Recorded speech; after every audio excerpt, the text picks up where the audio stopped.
ನಮ್ಮ ಚಾನಲ್ಗೆ ಸುಸ್ವಾಗತ. ಇಂದು ಯೋಗವು ಹಿರಿಯರಿಗೆ ಹೇಗೆ ಪ್ರಯೋಜನಕಾರಿ ಎಂಬುದರ ಕುರಿತು ಮಾತನಾಡೋಣ. ಮೊದಲನೆಯದಾಗಿ, ಯೋಗವು ನಮ್ಯತೆ ಮತ್ತು ಚಲನಶೀಲತೆಯನ್ನು ಸುಧಾರಿಸುತ್ತದೆ, ನಿಮ್ಮನ್ನು ಸಕ್ರಿಯವಾಗಿ ಮತ್ತು ಸ್ವತಂತ್ರವಾಗಿ ಇರಿಸುತ್ತದೆ. ಎರಡನೆಯದಾಗಿ, ಇದು ಸಮತೋಲನವನ್ನು ಹೆಚ್ಚಿಸುತ್ತದೆ, ಬೀಳುವ ಅಪಾಯವನ್ನು ಕಡಿಮೆ ಮಾಡುತ್ತದೆ. ಮೂರನೆಯದಾಗಿ, ಯೋಗವು ಹೃದಯದ ಆರೋಗ್ಯವನ್ನು ಹೆಚ್ಚಿಸುತ್ತದೆ, ಉತ್ತಮ ರಕ್ತಪರಿಚಲನೆ ಮತ್ತು ಉಸಿರಾಟವನ್ನು ಬೆಂಬಲಿಸುತ್ತದೆ. ನಾಲ್ಕನೆಯದಾಗಿ, ಇದು ಒತ್ತಡವನ್ನು ಕಡಿಮೆ ಮಾಡುತ್ತದೆ ಮತ್ತು ಮಾನಸಿಕ ಸ್ಪಷ್ಟತೆಯನ್ನು ಉತ್ತೇಜಿಸುತ್ತದೆ, ಮೆಮೊರಿ ಮತ್ತು ಮನಸ್ಥಿತಿಯನ್ನು ಸುಧಾರಿಸುತ್ತದೆ.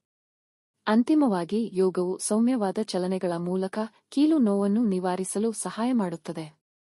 ಯೋಗವು ಯುವಕರಿಗೆ ಮಾತ್ರವಲ್ಲ, ಯಾವುದೇ ವಯಸ್ಸಿನಲ್ಲಿ ಆರೋಗ್ಯವಾಗಿರಲು ಇದು ಪರಿಪೂರ್ಣವಾಗಿದೆ. ಹಿರಿಯರಿಗಾಗಿ ವಿನ್ಯಾಸಗೊಳಿಸಲಾದ ಹೆಚ್ಚಿನ ಯೋಗ ಸಲಹೆಗಳಿಗಾಗಿ ಚಂದಾದಾರರಾಗಿ. ಮುಂದಿನ ವಿಡಿಯೋದಲ್ಲಿ ನಿಮ್ಮನ್ನು ಭೇಟಿ ಮಾಡುತ್ತೇವೆ.